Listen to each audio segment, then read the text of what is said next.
So we have to talk about what's exciting, right? So let's, and we're all presenting something. But let's have each of our perspectives perhaps on what's most exciting in myelofibrosis at this ASH meeting.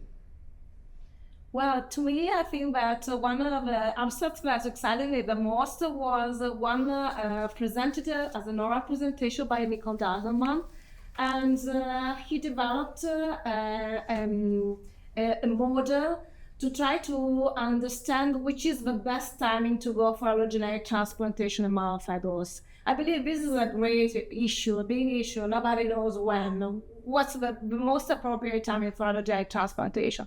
And to try to understand and to clarify this point, Nico actually used two different databases, the EBNT database on patient transplanted for myelofibrosis, and the databases on the Italian database on ruxolitinib treated patients for MF who underwent ruxolitinib instead of allogeneic transplantation. And matching these two populations, and also considering the MTSS score, it could kind of identify what is the best delay from diagnosis to transplantation in each patient category.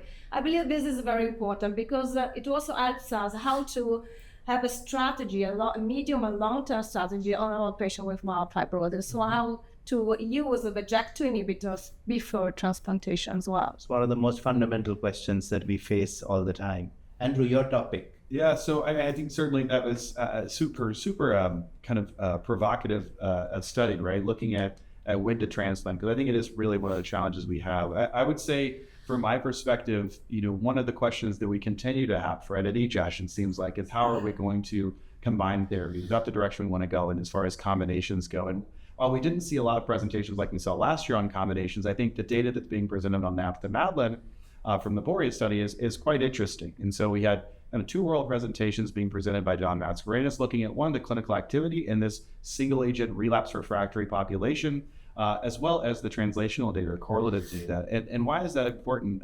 Especially because Boreas is not pursuing right now, but it's because it's leading up and it's setting the stage for how we're going to do this in combination. So obviously the Poesis study, which is also being presented as a poster to the trial in progress design, is going to look at the combination of ruxolitinib plus navtemadlin in a very unique trial design, right, which actually may set itself up for success. And so I think the Boreas study is very interesting to see the activity that navtemadlin has as a single agent, and really creates a lot of optimism for the upcoming Poesis study. Absolutely. Lucia? I think I like the in a similar fashion the data they presented on the site, which is the kinase inhibitor.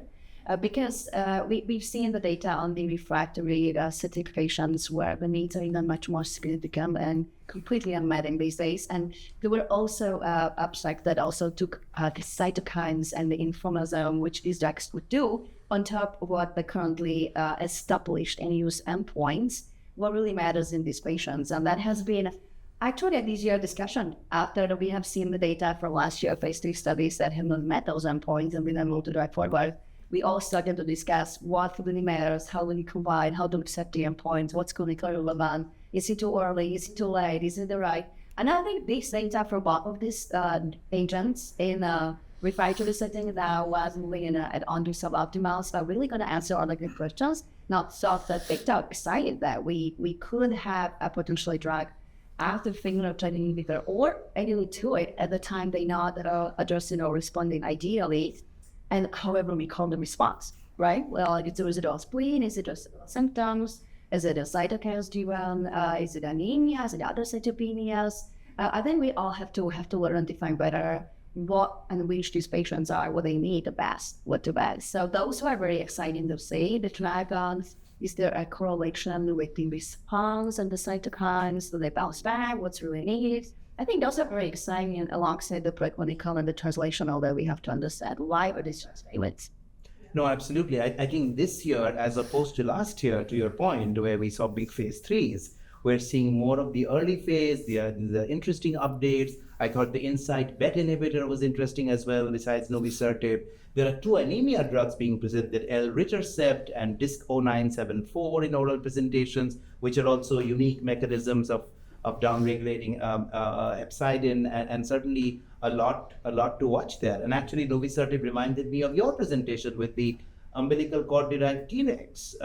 That's been pretty fascinating stuff too, right? The small number of patients. Yes, small number of patients, and these are cord-derived T cells. They are given to patients on ruxolitinib in a suboptimal setting. Currently, just the safety data running available, but almost 50 infusions given to patients in a very safety manner, and a lot of inflammasome and cytokines coming out of that study, where they are measured prior to each infusion at the end of the study and in a follow-up, which I think could all help us to learn what these patients on ruxolitinib but in suboptimal response are actually needing, because we see which ones are upregulated, downregulated, how they behave, and also we understand what the Tregs could do, because these patients or diseases are completely inflammatory. We know that the inflammations are the inflammatory blockers, right?